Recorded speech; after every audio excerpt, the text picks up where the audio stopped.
Imagine a desperate military retreat through just the blinding, suffocating heat of the New Mexico desert. Oh, it's a brutal image. Right. Hundreds of exhausted soldiers are just collapsing from dehydration. They reach for their canteens, hands shaking, they unscrew the caps, and, well, instead of life-saving water, they get a mouthful of burning medicinal hospital whiskey. Which is just, yeah, a catastrophic logistical failure. Exactly. It leads directly to one of the most absurd surrenders in American military history. Welcome to today's Deep Dive, where we're unpacking a theater of the Civil War that is, honestly, almost entirely buried in sand. The Western frontier. Yep, the rugged, chaotic, and incredibly hostile American West. We are looking at how local grievances, Apache raids, and a bitter, decades-old Texas grudge fueled this massive Confederate plot to literally conquer the West. And to map this out, we're pulling from a very specific stack of sources. Yeah. We've got a highly detailed 1935 University of Texas thesis on Texas during the war. And we're combining that with two comprehensive historical reviews that look at New Mexico's really intense sectional controversies between 1846 and 1861. And before we get going, we should make something really clear to everyone listening. Yes, absolutely. Look, we're dealing with some highly charged 19th century political ideologies here, secession, slavery, all of it. But our goal in this deep dive is strictly historical analysis. Right. We are not taking sides or endorsing any of these viewpoints. Exactly. We are just objectively unpacking the raw economic realities, the fears, and the strategic military decisions exactly as they were documented by the original writers in our sources. So diving in, every grand military ambition needs a launch pad, right? And to understand how this Western invasion even gets off the ground, we have to look at Texas in 1860. Which was an absolute powder keg. Totally. The environment there, the demographics, it paints this really distinct picture of isolation. You have a state population of roughly 604,000 people. Spread over a massive geographic area. Exactly. Heavily rural. I mean, to give you an idea of how decentralized it was, the largest city in the entire state was San Antonio, and its population was just 8,235 people. That's tiny. Right. Right. You're looking at a society where the vast majority of people are living miles away from their nearest neighbor, just entirely self-reliant. Well, and that isolation really shaped their whole economy. Because Texas, in 1860, it was an agricultural behemoth. Oh, huge. The sources show they were producing over 16 million bushels of corn and more than 431,000 bales of cotton annually. Wow. Yeah. So they had the raw output to feed and clothe their own people easily. Yeah. And still export massive quantities. But there's this glaring fatal flaw in their infrastructure. Which is? They had practically zero manufacturing capability.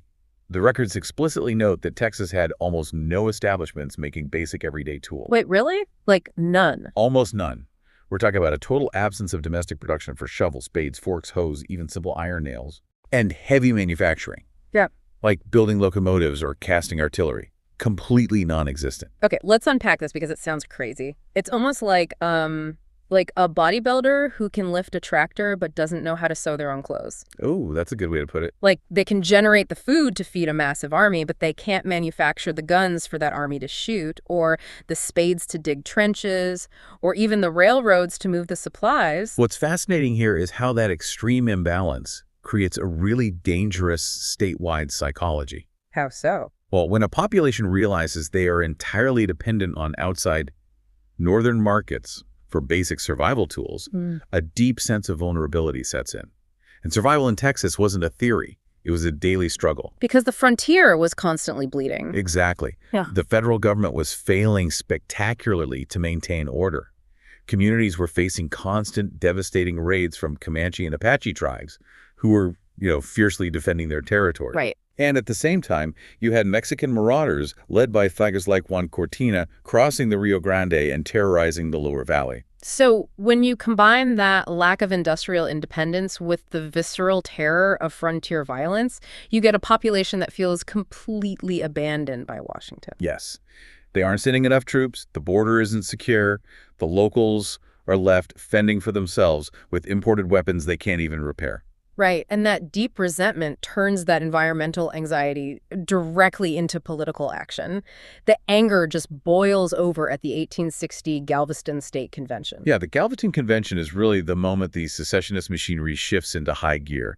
The Democratic Party there officially organizes against what they label the Black Republican Party. And they anchor their whole stance on the compact theory of states' rights, right? Exactly. The legal argument that the U.S. was formed as a voluntary compact by sovereign states. So any state has the absolute right to unilaterally withdraw if they feel the federal government violated the terms. Like failing to provide frontier defense. Precise. But the secessionists didn't just have total control right out of the gate.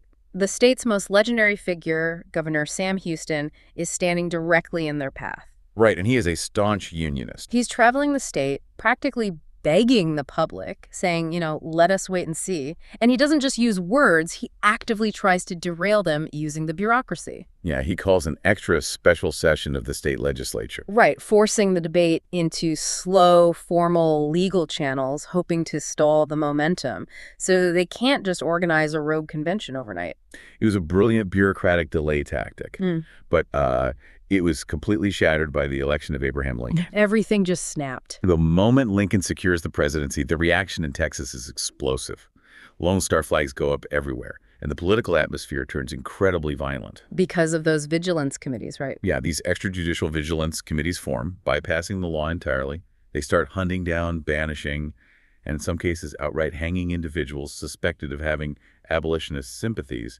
Which is terrifying. And the aggressive momentum just sweeps Sam Houston aside. He was the last major political obstacle, and he was just gone. But here's where it gets really interesting to me, and I have a specific question about this. Were these abolitionist uprisings in Texas actually a real physical threat? Or were politicians and newspaper editors just, inventing stories to whip frontier voters into a panic? It's a great question, and the primary sources point heavily toward the latter. Fake news, basically. Exactly. The ultra-democratic press in Texas engaged in a calculated campaign of weaponized misinformation. Wow. They deliberately published unverified rumors of massive abolitionist plots, stories about conspiracies to burn down Texas towns and mills, supposedly financed directly by wealthy New England abolitionists. So they took the very real frontier anxieties that people already had and attached them to a shadowy northern enemy. Yes.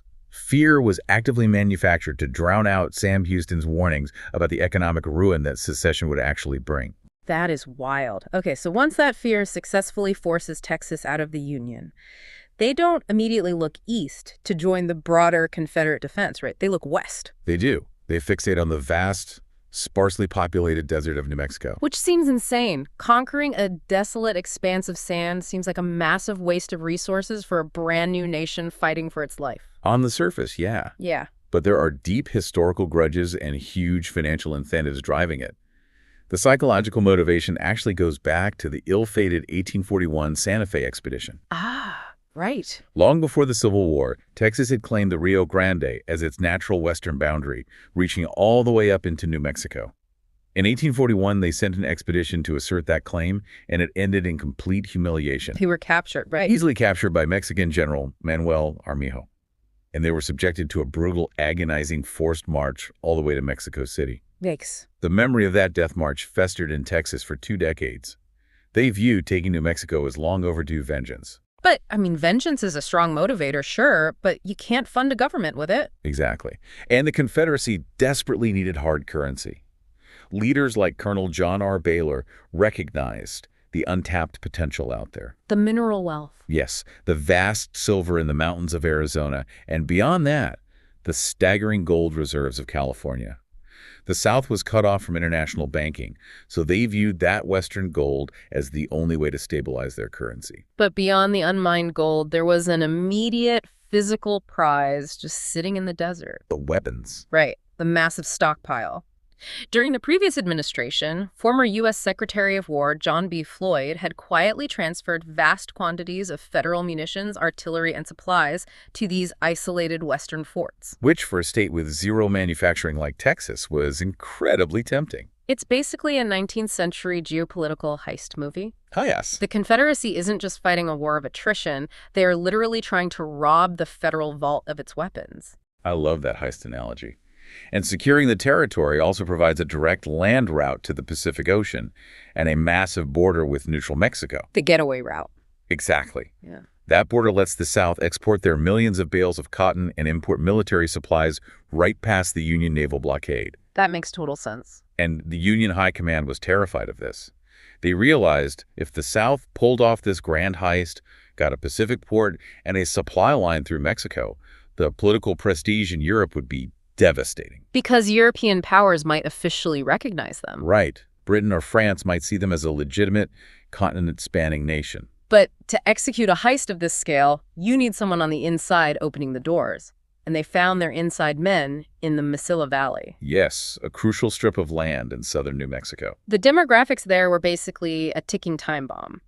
After the U.S. acquired the land through the Gadsden Purchase in 1853, Anglo-Americans flooded in. Many of them Texans holding head rights. Right, these legal land grants from the Texas government given to veterans of previous wars.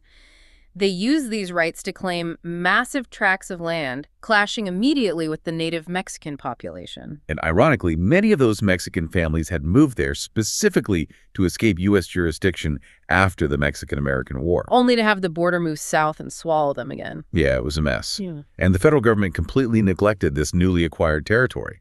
The military presence was a joke, and Apache raids continued to devastate the local economy. So you have constant fear, federal abandonment. It's a perfect vacuum for opportunistic leaders. Exactly. And two figures really spearhead the secession movement there.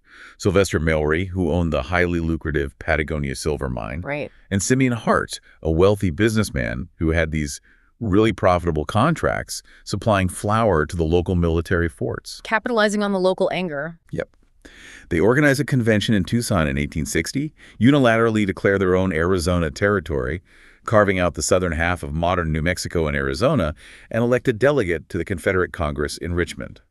Okay, so what does this all mean? Were guys like Mowry and Hart truly fighting for states' rights, or were they just wealthy businessmen using the Confederacy to protect their lucrative contracts and silver mines? Well, the sources show it's pretty ambiguous. Simeon Hart, for instance, reportedly offered to lend the Confederacy up to $300,000 of his own money to provision troops. That's a huge commitment. Right, which suggests a deep belief in the cause.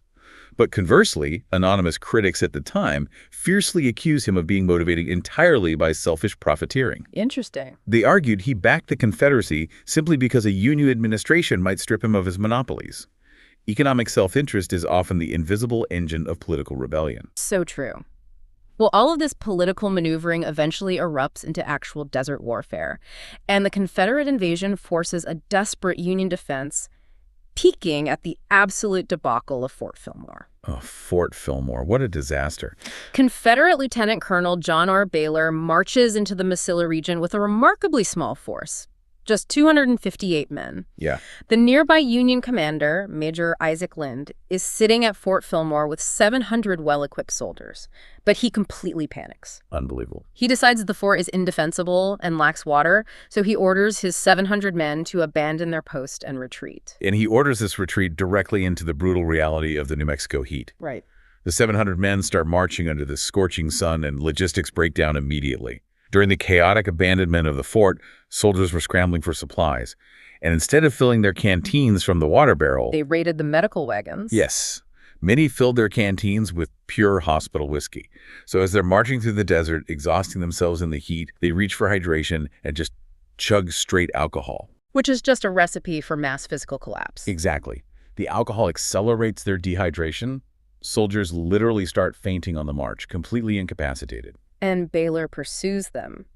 With just 200 men, he captures Lind's entire force of 700 without fighting a major pitched battle.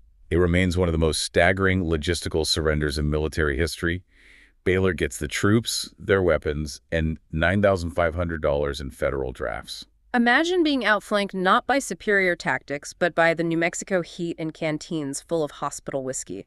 It really shows how the environment was essentially a third hostile faction in this war. And Major Lind was utterly disgraced. He was dropped from the rolls of the Army, which meant this disaster dropped the entire defense of the territory squarely onto the shoulders of the Union commander for the department, E.R.S. Canby. And Canby's situation is nearly impossible. Yes.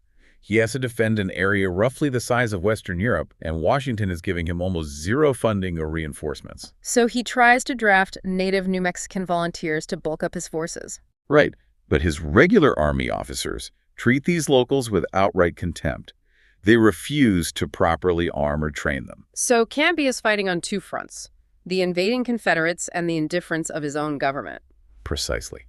And the ultimate showdown between Canby and the expanding Confederates happens at the Battle of Valverde in February 1862. Right. The Confederates are now under General H. Sibley, leading a hardened force of Texans up the Rio Grande. And Canby marches out from Fort Craig to intercept them. But before they can fully engage, the environment intervenes again. A massive New Mexico dust storm blows directly into the valley. Which has to be terrifying. Trying to maneuver an army in a desert dust storm. The sheer volume of sand in the air reduces visibility to zero. Officers can't see their units to issue commands, soldiers can't breathe, and coordinating artillery is just impossible. It literally halts the battle. Yeah, freezing both armies in place. But when the winds finally die down, the combat is ferocious. I read that General Sibley's reports specifically note the devastating impact of double-barreled shotguns. Oh yeah. His Texans brought them, and in the brush along the riverbank, that wide spread of buckshot was horrifyingly effective against the Union lines. The battle pivots on this massive Confederate charge. Sibley's men launch a desperate assault directly at the Union's heavy guns, Captain McRae's battery. Right across the river? Yep. The Texans overrun the artillery, capture the guns, and turn them against the Union. Canby realizes his lines are broken and retreats back behind the walls of Fort Craig.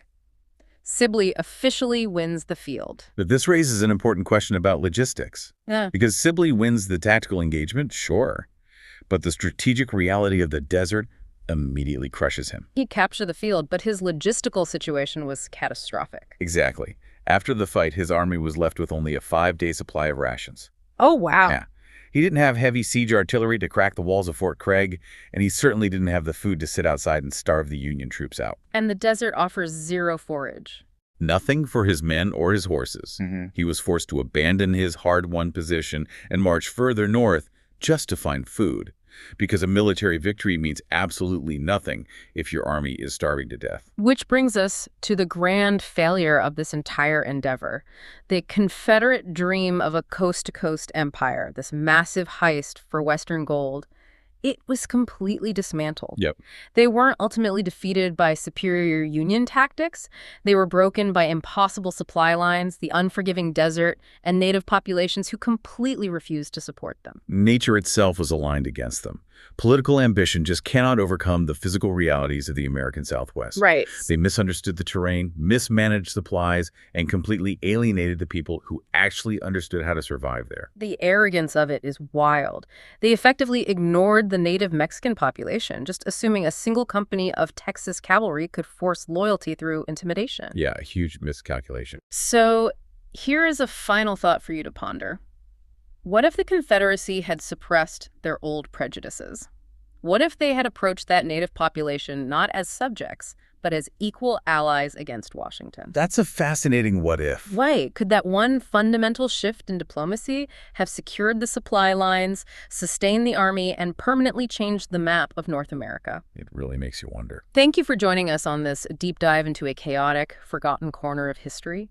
Keep questioning the historical narratives you think you know, and we'll catch you next time.